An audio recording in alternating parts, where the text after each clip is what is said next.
Hello and welcome to my Voices Have Tourettes, and that's why healthcare is important.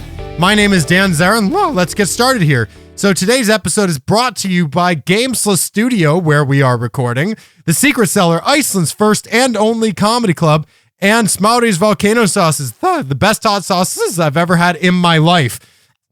For this episode, I am actually joined for the first time in my Voices Have Tourettes podcast history, all 20 episodes, counting this one. We have 4 people in this episode, including myself. So I'm going to get to the introductions. First of all, I have a co-host for this one. Joining me here in the studio is the incredible Alex Ford. Alex, welcome to the podcast. Thank you, Dan. Thank you. How are you doing? I'm good. It sounds like I'm being like so official. Like it's just like Alex Ford, welcome to the podcast. Thanks for joining me in the studio. Yes, I feel all like Johnny Frost for the weather. Right. And today's weather brought to you by Alex Ford. And joining us from Iceland is Elva Doug. Hello. Hey. Elva, how are you doing? I'm good. Well, I'm almost good. You're almost good. Yeah, I've had this like really annoying tick for now like a month or like 6 weeks. And it's my shoulder and my arm is just killing me. It's really bad. And I don't have any strong painkillers or anything. So I'm just, it's just really bad. That's, the downside of Tourette's is ticks that hurt you. Yeah. Because, the tick doesn't care if it's hurting me. It just continues. It's just like, I don't care. My problem you're hurting, It's like ticks are like moody teenagers. Yes. They're like teenagers that are just like I just want everyone to suffer the way I am suffering. And it's like, yeah, but I'm not part of that. You can back off. No, if I have to suffer, you're going down with me. Yes. And like, I can't deal with you right now. I don't care. Right. That's when I'm gonna make you deal with me. And you're like, oh, bleh. Yeah. And the pain is like they. So that's how I am. And the pain is like they slammed the door on you. Yes. But we have another guest joining us from Scotland. We have Hannah Propa Bailey. Whoop, whoop. Hello, everybody. This is exciting. This is literally the first time that I'm having 3 other people on this podcast. We started with just 2. Then we went digital. We added a third person, and now we've got 4 people. Yeah, and we're in this upgraded space now here. it's Dan's dream foursome, like he and 3 women. But anyway, first of all, welcome everyone to this podcast. I feel like we're having like an AA meeting here, where it's just like, all right, everyone, welcome. We're going to share some stories. We'll hear from everyone. It's funny because I was doing a recording yesterday, and I started by saying, "Hi, I'm Hannah, and I have schizophrenia," and I felt just like I was at an AA meeting, just like. It's like when Stepnett goes on stage and he's just like, "Hi, I'm Stepnett, and I have bipolar disorder," and everyone in the audience goes, "Hi, Stepnett." Exactly. It's like you just announce yourself, "Hi, I'm Hannah, I have schizophrenia." Hi, Hannah. Thank you. How you doing? I've been dealing with it for 5 years, I still think we have to do that sketch with the intervention for Frank. Oh yeah, definitely. Yeah, that'll be very fun. For anyone listening in that hasn't heard any of the other episodes, one of Hannah's voices, she named Frank, and he's very rude and is always saying that she should kill herself. So we had this idea of a sketch to have like her just doing everyday tasks, and her voices are like narrating it, and Frank's just always saying kill yourself, and it ends with all the voices having an intervention for Frank. Like, Frank, we need to talk about this, man. I can't wait to do that sketch. It'll be so much fun. But we're having this episode today to talk about something actually kind of on the serious side. Hannah, I'm glad you're in this because you can talk about the perspective from 2 different countries. But I want to talk about healthcare because one thing about disorders, syndromes, and disability in general, is healthcare is kind of a big topic, and it honestly it's not really that great anywhere on the planet for this stuff. And but I want to talk about it today from the Iceland and Scotland perspective, because I mean, like, just to say, like, my personal experience with healthcare has really just been in Iceland. When I was in the States, I didn't really have like any experience other than getting prescribed basically every antidepressant on the planet. But in Iceland, I actually I did stay at the psych ward for a week, and my only experience was basically them waiting until I was stable enough to leave, and then they just said, all right, have a nice day, tell us if you need anything else. Yeah, that is pretty I mean, to be honest, the healthcare system in Iceland is crap. Yeah, it's bullshit, really, because even if you can afford it, it's crap, and that's a big if, because it's so bloody expensive, pardon my French. It's ridiculously expensive, and there's so many people who need help, and they can't even afford it because it's so expensive. Oh, you mean like going to a psychologist and stuff like that? Yeah. I mean, there's free stuff out there, but if you want to go to a professional, like a psychologist or psychiatrist, you have to pay like 9,000 kroner just for 40 minutes or something like that. Yeah, with a psychiatrist. Private. And if you want to go to a psychologist, it costs like 18,000. Yeah, exactly. Yeah, for like 50 minutes. Yeah. It's ridiculous. I mean, how much is that in like dollars and pounds or euros? 18,000 kroners is about 150 pounds. Yeah. It's roughly the same in US right now. But maybe like 140. Yeah. But it's interesting. What I find interesting about this is that it's so expensive. And like, I literally had an experience here that I've never experienced anywhere else. Where therapy in Iceland is so expensive that a doctor actually recommended I speak to a priest because that's the only free option. Yeah. I mean, they have these free charities and stuff like that, but even if you can get into one, because the waiting lists are so long to get into these charities. Oh yeah. You still won't get you're still not guaranteed an expert opinion in these charities. You just get it's not an expert opinion you get there. And that's a big if, that you'll get in there because it's so many people waiting. Yeah. I mean, and then if you're suicidal or something like that, and you go into the psychiatric ward, and you're put in there, overnight and stuff like that. But if they do that. Yeah, if they even do that, you practically have to try, kill yourself to be put in there, Yeah, I remember when I stayed at the psych ward, and I want to do a quick trigger warning for anyone listening in who this might be a trigger for. But I stayed there because I was having trouble with suicide at the time. And I remember it didn't work, or it didn't work. No, I'm not very good at suicide. It's one of those. It's yet another thing I'm not good at. Suicide, like what? Oh, okay.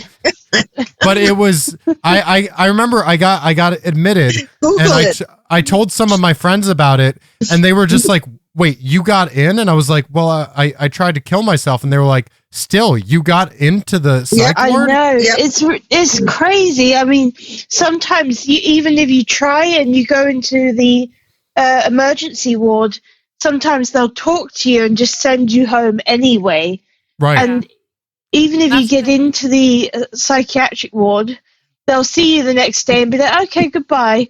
They don't even try to address the problem or anything like that, try and get you help afterwards.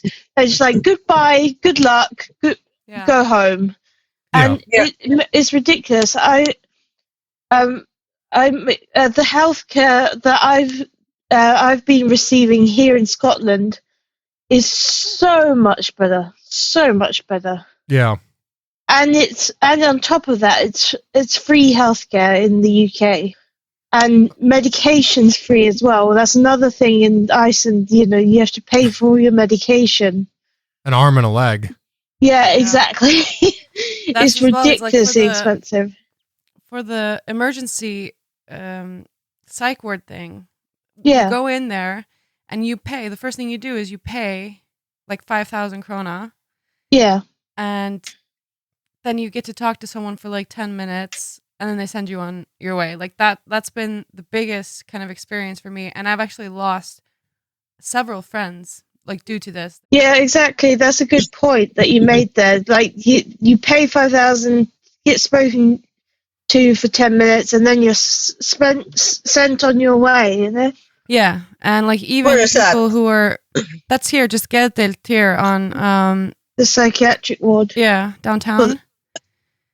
And I've known several people, young men mostly, that have gone in there and been like, this is it. Like, I need help or I'm not going to survive this. And they just send them home. And then, a day later or a week later.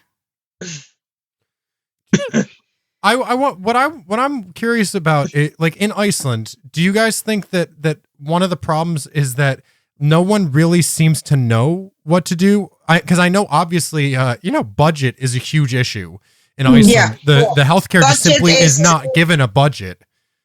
Budget is the biggest issue. Yeah. But I noticed when I went to see when I was in the psych ward, I remember right while I was there, they had me speak to a doctor there.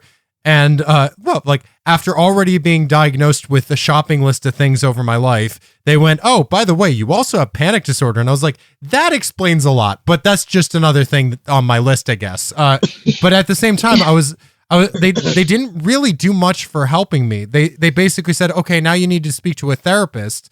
And the therapist now, she knows, like she's very, very good, and I've learned so much from her. But it seemed like everyone in the psych ward, they didn't really know anything about anything other than okay, we just need to keep you away from a window and we need to keep you away from sharp objects. Yeah. That's kind of what it seemed like to me. I mean, when I went into the psych ward here in Scotland, basically they're like, okay, you're obviously really in a bad way. We're going to keep you here for a couple of months and deal with all your problems. Right. Instead of just saying, okay, we're going to keep you here for a day. If you're not trying to kill yourself after a day, then okay, goodbye. Let's send you home. Yeah. They're like, okay, we're going to keep you here for a couple of months. We're going to deal with your problems so you can live your life without feeling miserable and feeling like shit every other day. I remember not every other day, every day. Sorry. Yeah, I remember when you messaged us and you told us that like because we chatted when you started getting help in Scotland, and I remember you saying that they wanted to actually help get rid of the problem instead of having it like wait until you're stable and let you go. And I remember just all of us were like, wait, people do that? That's a system out there? There actually this exists? I was just amazed. Like this doctor, he wanted to actually help me, and I'm so thankful for that doctor, because I actually a few months before that, I was in the same ward with the same doctor, and I had to get out of the ward because I had something else going on and I needed to do it, and so I got myself out of the ward, but he wanted to have me sectioned, so I'd have to stay in the ward, but I stopped that. And because he said, I need you to stay here for a few months so I can stop your problems and help you out. So I ended up going in another time a few months later, and he said, okay, you're going to have to work with me, stay in here for a few months, and we'll work on your problems. And that's what we did. And since then, I've never felt better. Never in my life have I felt this good. And that's so good to hear. I'm so thankful for the Scottish health system. And now I've got a psychiatrist, a nurse, and a therapist, and they check up on me all the time, and it's just amazing. You know, I don't have to go to them. They call me and check how I'm doing, and you know, I meet when it's not COVID. I meet with them outside. I meet with them, and you know, it's an amazing system, and that's actually something that has started here. So I had a bit of a mental breakdown during Easter, and after that, I was like 2 months after that, I was taken into this like a team of specialists, and like you say, is a psychiatrist, there's a psychiatric nurse, a psychologist. It's like a physical, like idiotjálfi, life coach, kind of? Not physical therapy, but like I can't remember the English word. Kind of like a life coach. Yeah, life coach. No, not a life coach. No, idiotjálfi. She's helping me just with daily tasks and stuff. Helping me to plan and all that stuff. I have like a sport and nutrition specialist. I have a social worker, and they call me. I go meet them. There's one person who oversees everything that is being done for me, and books me times and stuff. So I don't have to, constantly call everyone and like, oh, can I come? Tomorrow or whatever. She does it for me, and they actually like also call me and like, so how are you doing? And and like this is amazing. I'm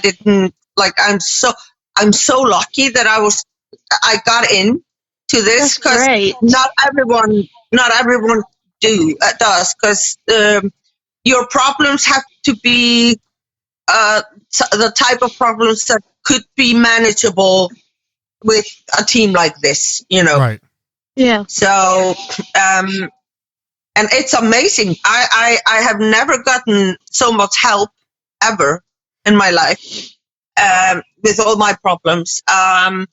Like, I don't know, some people may know about it, but not a lot of people, because I don't like to talk about it. But actually, because I didn't get any help here after being like asking and trying for years, I actually lost my son from me. He moved entirely to his dad, and like doesn't come here a lot. We speak every day, kind of, but like, it was really traumatic for me. So now I'm trying to like get him back. And this team is helping me with so much, and it's the thing I needed. But I had to have a nervous breakdown and lose my son to finally get the assistance I knew I needed, and that's just, and that's just not good enough. It isn't. Yeah, people shouldn't have to, nearly die to get this sort of help, No. It's ridiculous. People should, when people are struggling, obviously struggling, they should receive this sort of help. Yeah. It should be offered to everyone who's struggling like that. Anyone who, and I think, if they're going to charge people for psychiatric help, they should obviously lower the price at least, and offer at least one or two, a couple of sessions free to each person. But the thing is, like, psychologists haven't been in the system. Yeah. They have wanted to be in the system where the government will, like, pay, like, you pay some of it, but they will, like, pay the rest. Yeah. But the state hasn't wanted it. But now I think they have. I think now it's on. You know, that's what they're gonna do. So going to a psychologist will get cheaper for us, but I mean, I don't know how much though. Yeah. How much? I feel like cheaper, it's also like a matter of like follow through, because like I've had plenty of experience with a few programs, and every time it's like, all right, I guess this, you know, set of standards that we've set for people to live like a healthy life doesn't work for you. So you're just like, I've like officially been like graduated from rehabilitation. And sorry. So they just pay, you know, me every month, and that's kind of it. And I can't like, I just need to figure and you don't feel any myself, better or anything. I'd have to say the best sort of inpatient care I've had is that. Have you guys heard of Del 13? Del 13 at Klepper. Oh, it's in inpatient care. Delt. What's the English word for delt? Is it up in the, like? Is it up in you know, the top floor in Klepper? Yeah, the top and the one floor down. Okay, so it's like this. Okay, so the top floor, that's like a 5-day stay. And so then the second, you go home every weekend. Okay, and then and the one other under one that is is for 7. Yeah. So I've been on both of those. Yeah, I've been in the top. That? Yeah, on the top floor. I was there for like 10 years ago. I was there for maybe like 3 months or something. But I didn't feel there was much happening. You know, it was just really boring, and you had almost nothing to do. And but I hope it's better now. You know. Yeah. I mean, that's the closest I've had to care.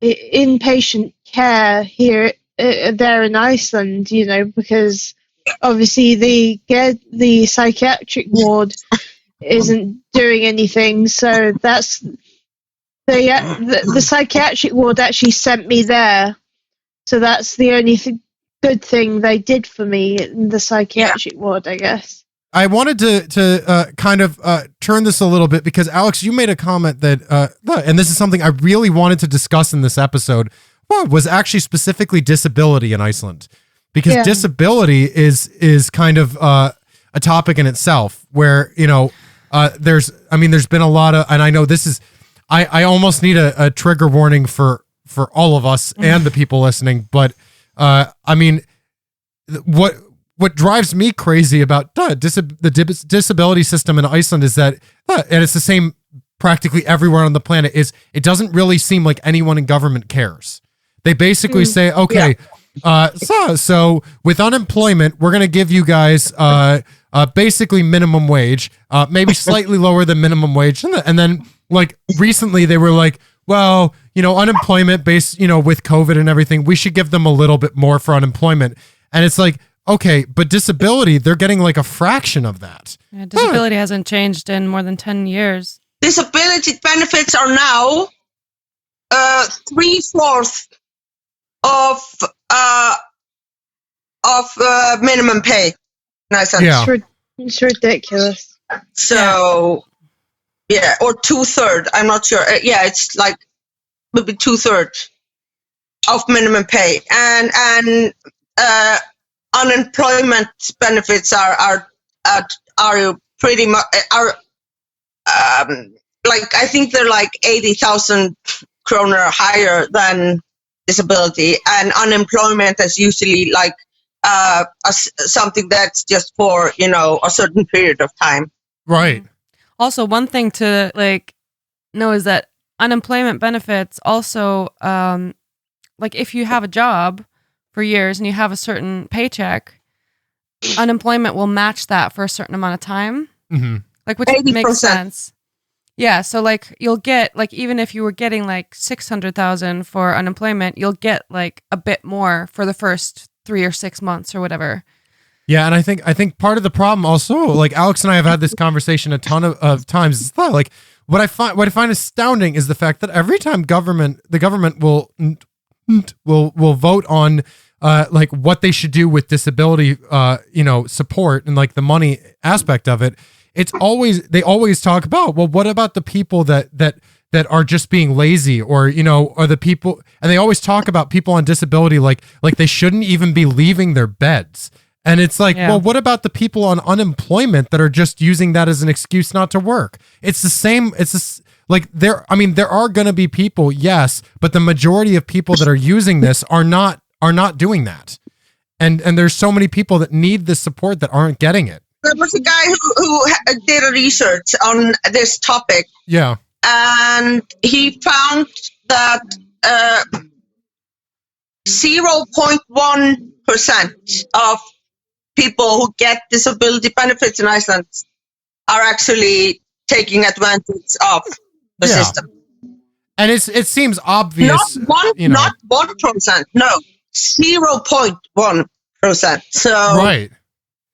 Yeah, and it seems like it should be obvious information, but then you got people in government that just, for whatever reason, just won't understand that. Yeah, because like disability benefits suck. Who wants to be on them? That's just my question. If you're gonna cheat the system to be on disability benefits, you are sick. There's something wrong with you in the head, because nobody wants this, because it's just and then if you can't afford to live. Yeah, and if you try to work a little bit or do something a little bit extra that you can maybe sometimes do, they take some money off your benefits instead. So you're it gets cut so fast. Yeah, immediately. And they don't tell you as well. Like, you don't get a lot of information from them at the at the office. So they'll tell you like. They never give you information. You always have to ask for everything. And sometimes it's different between employees, like what they'll tell you. So they'll tell you like, you can work for this much without your benefits getting cut. But what they don't tell you is like when we get our pay stub, right? It's like benefits. And then there's like this extra thing on top of these benefits. And then this extra thing for these things. And then this extra thing for that. So what they don't tell you is your benefits, that one part of it might not be cut. 2 other parts, at least, will be cut in their entirety. So, you might be working for like 100 and something thousand krona because you can do a little bit. And then all of this stuff gets cut. Yeah. And then you pay full taxes. I don't think a lot of people realize that we pay taxes off of our benefits. Yeah. I think a lot of people think we don't pay any taxes. And it's like, but we pay taxes off the benefits. Saving out of my taxes. Well, I pay taxes too. Yeah, right. And also, I think a lot of people, like for me, I started working when I was 13 years old. And I worked until I was like 19 when I couldn't work anymore.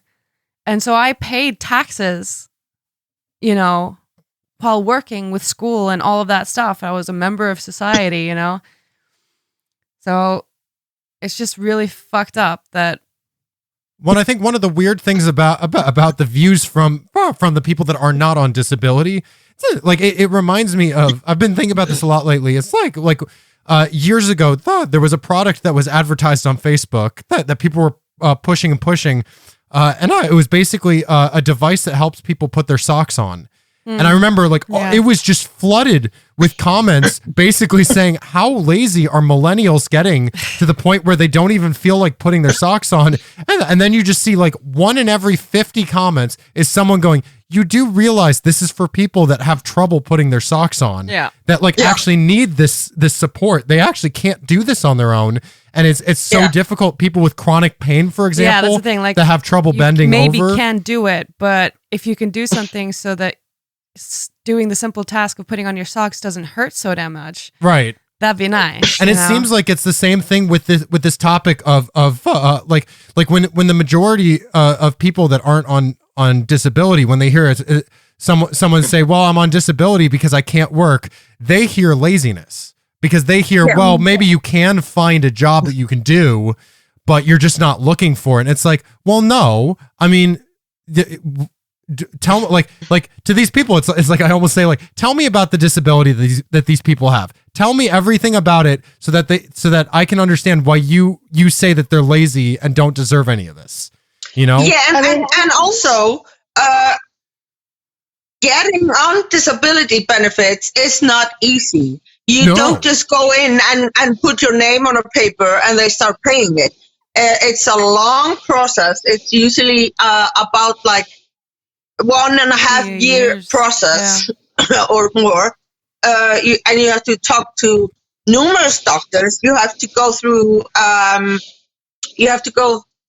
rehabilitation, and it's only after they see that the rehabilitation isn't gonna be enough, then you might go get on the benefits. So, and when people are saying, like, yeah, I know a lot of people who are on disability benefits, but they're just lazy. You're just saying doctors in Iceland are just putting people on benefits that don't need to. Why would the doctors do that? It makes no sense. It's so stupid to say things like this. Yeah. It's the same with education. People are being judged because they can't do education.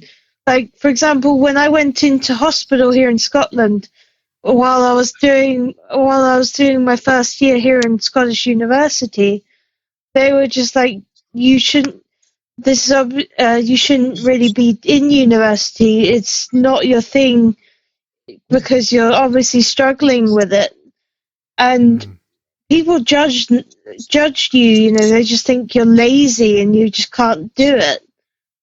And it's not true. It's just you struggle with things that other people can do a lot easier than you can do. Right. And it's like me. I've tried university a couple of times before, and my illness always comes up. It always flares up when I try it, and it's really difficult. So so that's one of the points I wanted to make. It's education is another thing that another struggle. Yeah. I totally relate to this because, like, it took me 6 to 8 years with like some breaks to finish, mentaskóli, which is like you're supposed to finish it around 20. And so I finished it when I was 25, and most of my peers had already gotten their like bachelor's degrees and stuff. Maybe not most, but a lot of them were like done with school, on their way to a career, having a family, buying a house, all that stuff. And it took me so long to just finish. And now I'm actually super scared about, continuing and getting like the whole bachelor's degree. And I have no idea how long it's going to take. But I think it's also that it's really hard to go into the school system being like, okay, I can only do like this much. And how can you work with me on this?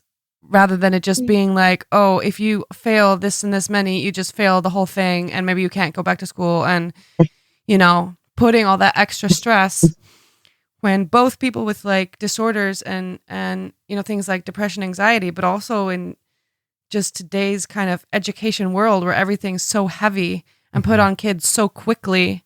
And then they also have to have friends and family and do this and sports and art and all that stuff. And homework is just piling and piling and piling. It's a freaking stressful environment.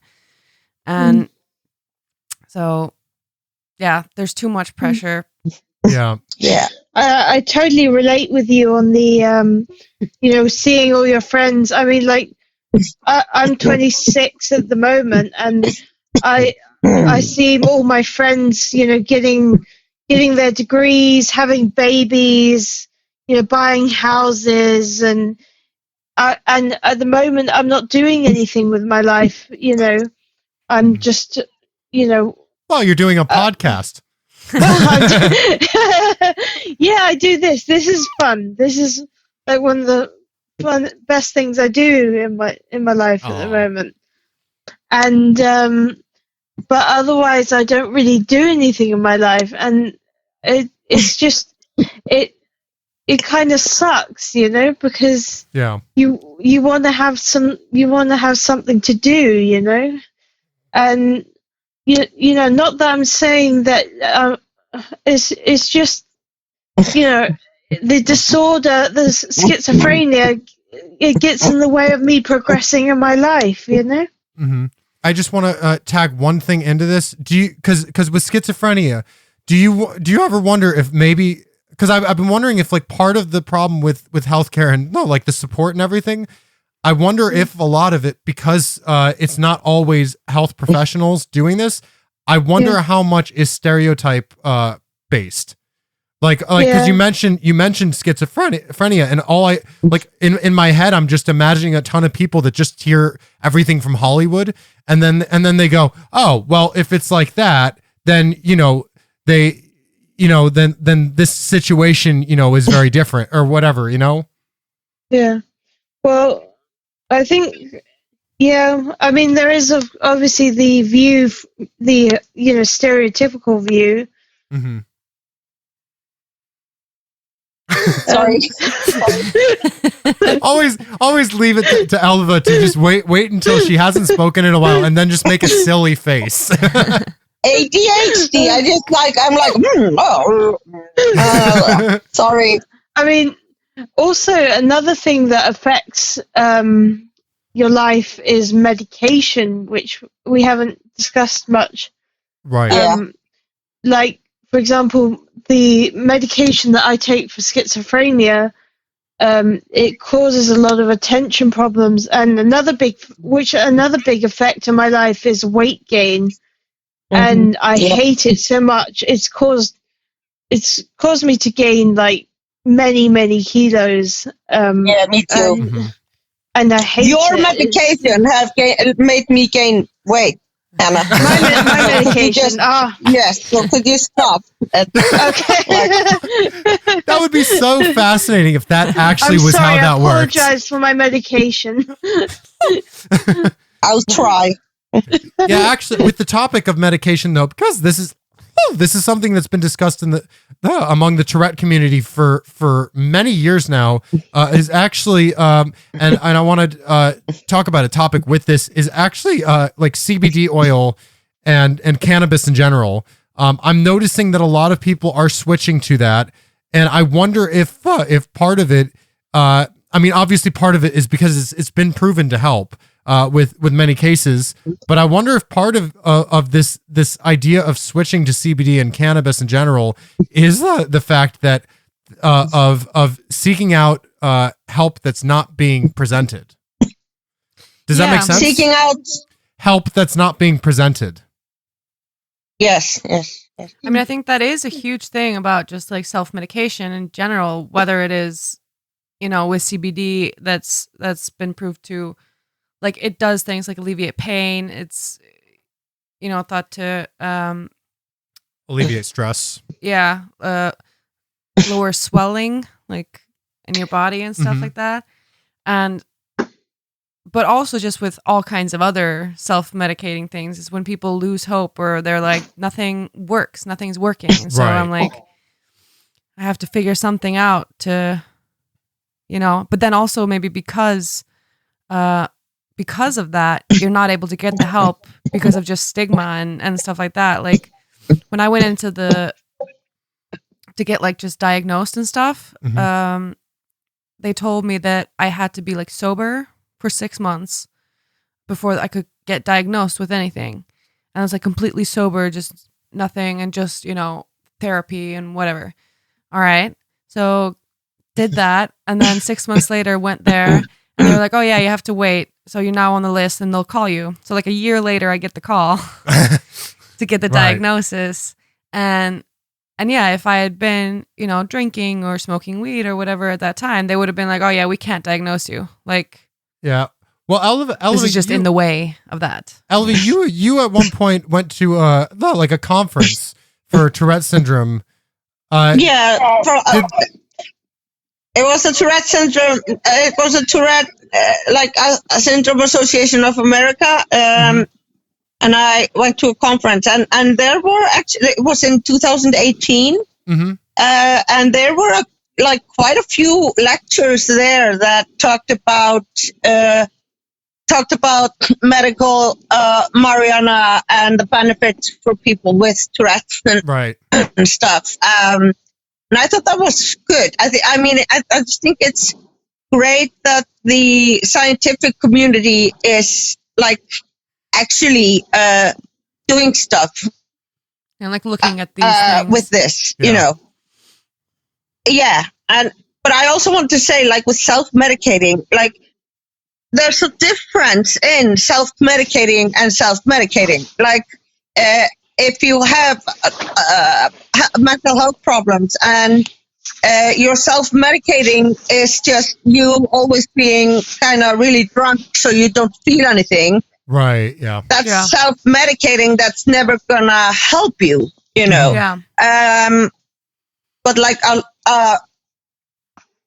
a lot of people are experimenting with with cannabis, and I mean, people are trying out different things with it, and I mean, like I say, the scientific community is also, researching and all that now. So I think it depends on what kind of self-medicating you're doing, and if the self-medicating you do could actually help you with what you're struggling with, not just to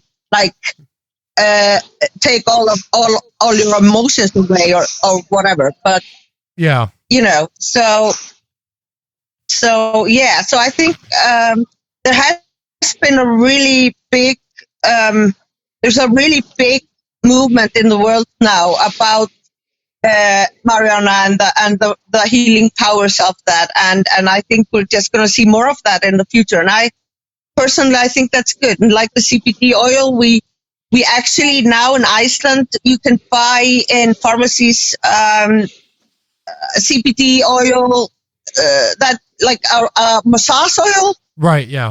Not to take, not to swallow, but to massage and stuff. Well, it's not recommended. I think it's not long until we it's just insanely expensive. I've looked at the stuff that is in the pharmacies, and it's whoa.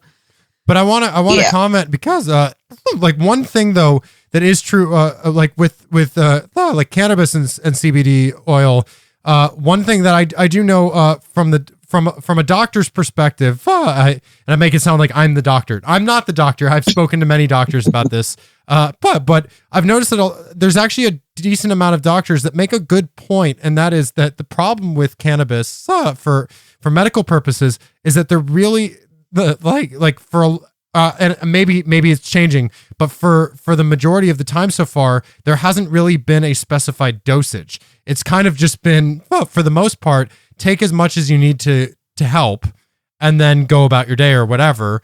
But there had never really been a specified dosage. But I'm noticing now that is actually kind of changing in the sense that with oils, I mean, there is a recommended amount that you take. There's also cannabis in pill form, which has been experimented on for decades, but that's something that's I'm noticing more and more. People will take 1 or 2 pills of it, or they'll smoke only a specific amount, and they're very, very set on how much they smoke. So that dosage talk, I mean, that's the part that I'm personally the most fascinated on, is how much is right versus how much is actually not necessarily doing damage. Because let's remember, we're talking about marijuana here, but how much is actually too much? Yeah. Yeah, because the thing is, and there have been experiments with dosing and stuff like that, but they might not be so much like the doctors you'll talk to, but more like the homeopaths and stuff like that are working with this specifically and exclusively maybe. But no doctor will ever recommend, or no doctor that I've ever talked to, regardless of their stand on marijuana, will recommend smoking it. Right. But the thing is, you get different doses from like oil, from smoking, from eating, from vaping, from all that stuff that's different. It also depends on your metabolism and your, height and weight and all that stuff. So it's a very, it's a lot of experimenting. And I mean, and they're they are experimenting. Like they have versions that are safe for children to use. It's, and none of, like, I want to comment also that, like, when we talk about cannabis oil and CBD and like, well, that is cannabis oil, but like, no. Well, but when we talk about cannabis oil and CBD, the thing about that is that is not meant to get you high. No, CBD oil doesn't get you high. Yeah, it doesn't get you high. So when you hear about children using CBD oil to alleviate, pain from chronic pain or from seizures, Tourette's syndrome, seizures, all these things, it's not, you're not getting high off it to calm that down. No. I thought that was really funny, actually, because one of the... And that's what I'm talking about. Yeah. Yeah, because one of the first... I don't know if it's one of the first strains of medical marijuana was the Charlotte's Web thing for this girl named Charlotte who had epilepsy. And people were outraged. They're just like, are you making this child smoke a doobie? But it's like, no, we literally put a couple of drops of oil in her food. Well, it's named after a children's book, so it must be child friendly.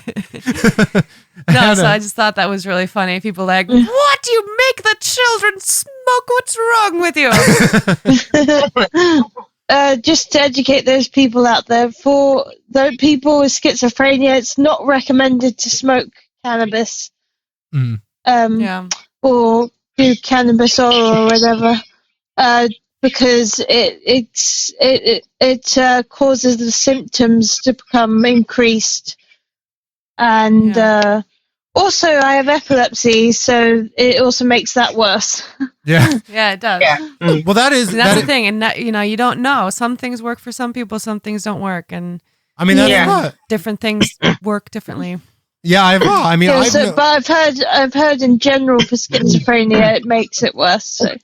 Yeah, because I remember when I was younger and I tried when I tried smoking weed, I actually found like it actually did. I mean, it triggered a lot of my tics, but when I've tried CBD oil, it calmed my tics.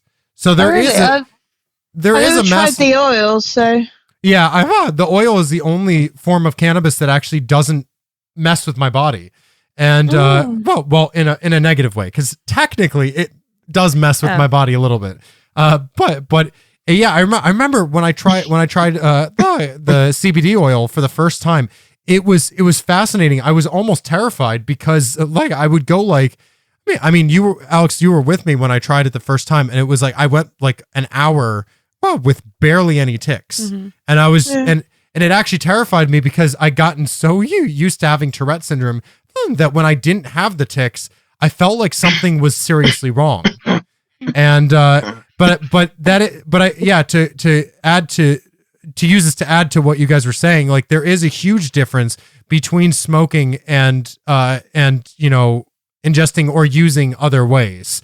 The smoking has a massively terrible effect on me. Yeah, I mean, because like if you're just taking like CBD oil and stuff, you're not getting high. Then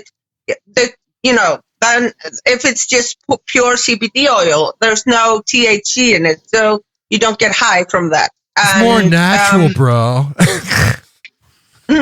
I said it's more natural, bro. Yeah, man, it is. No, but and like most of the healing power is in the CBD, not in the THC. That's just something extra. Technically, the THC is the poison that the plant uses to repel predators. Interesting. Yeah. I can't say about my point earlier. I can't say about the CBD oil, having any effect on schizophrenia or epilepsy. I've never tried that. I was just speaking about the cannabis smoking form. Plant. Yeah. Yep. Yeah. Just to clarify that. Yeah. Well, we are actually getting toward the end of this episode. Just the look on Alex's face, like what? But I would actually love to be, because I know that there are many other. I mean, we could talk for hours about healthcare and all of this stuff.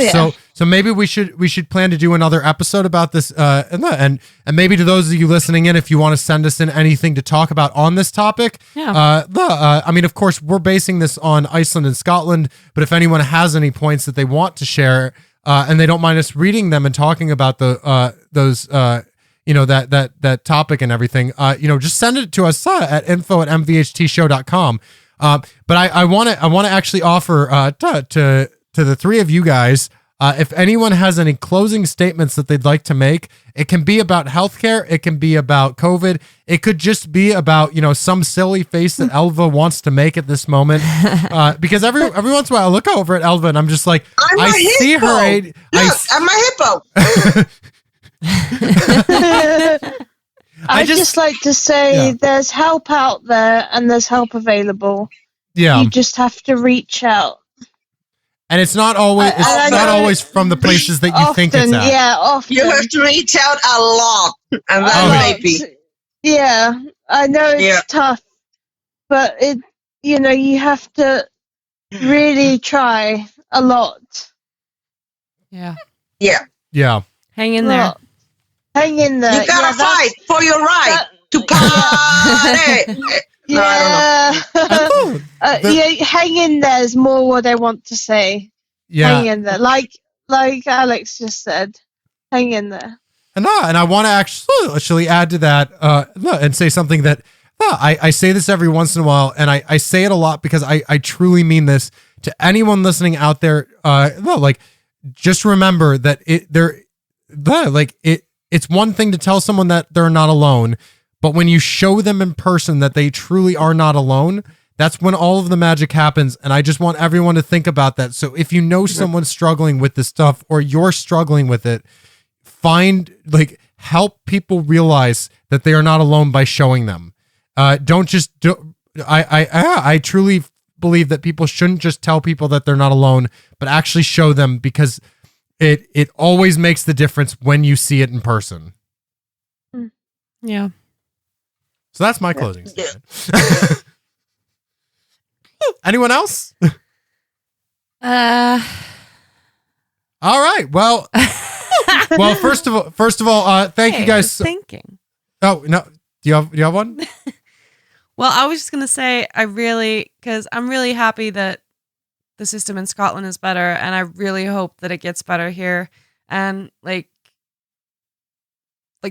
the people that experience this firsthand are really fighting for it, and we're not getting any help or positive responses from our government. So, we got to be in this together and fight for it. Yeah. Mm-hmm. Now before we go, first of all, thank you to all of you for joining me. To Alex for being a co-host. Thank you, on this. sir.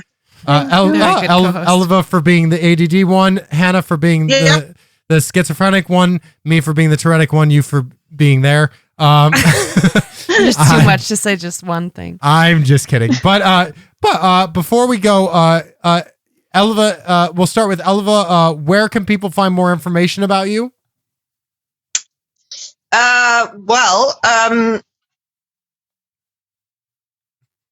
I have a page on Facebook. I think it's just Elva Duck. It's if you do the @ sign, the Elva Duck. The Elva Duck. Yes, that's me. So you can go there and just look at my page. I haven't done a bio yet on it, but it will come one day. You don't need a bio. So, you're the Elva Duck. That's all you need. Yeah. Your bio should just be, who is Elva Duck? She's Elva Duck. Yes. Enough said. Exactly. Yeah. Enough said. And Hannah, where can people find out more about you? Good question. Well, I'm mostly on Facebook, so just Hannah Propa Bailey. I mean, if you type in Hannah and then Hannah with the H at the end, and then Brindis, Brynndis, and then you'll find me, because there's no other Hannah Brindis in the world. Excellent. Just me. That's exciting. Yeah, I'm the only Hannah Brindis in the world. I'm slightly jealous because I found out there is another Dan Zarin. To my knowledge, there is one other Dan Zarin, and he is Italian. And so to the and I found this out one year because I tried when I was a kid, I tried having my email address be danzarin@gmail.com and it was taken. I was like, but actually, to be fair, I found out Donson is probably the reason. Dan Zarin. What's that? I can only know one Dan Zarin. I'm going for the Italian Dan Zarin. There can only be one. Yes.